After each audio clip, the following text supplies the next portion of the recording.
So far tunamwona mzazi Willy Mtuva anajaribu kutafuta talent, ile talent search hapo.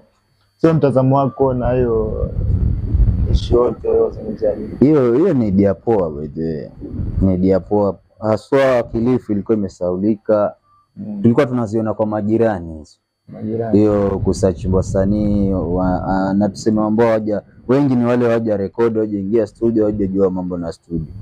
So wanatafutwa waweze kutoa ngoma ama wapitie viwango fulani vya kuchujwa ni nini. Sasa ile kuna moral fulani unapea kwa wasanii.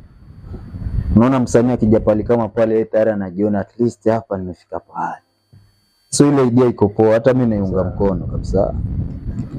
So tukibaki kwa hiyo Kilifi talent search hapo, kuna Mtakisauni aliweza comment vibaya pale akisema wasanii Kilifi tayari wako kibao, haina haja kutafuta kuenda ground, kutafuta tena wasanii wapya wakati hao ambao wako kwa support.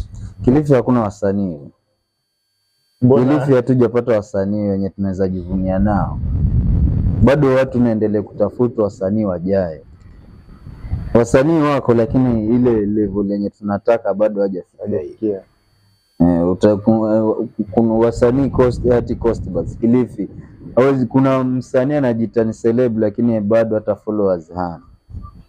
Huwezi sema eti tayari tuna wasanii, hapana. Hizi naziendelee kuja wapate challenge na wale wenye wanakuja.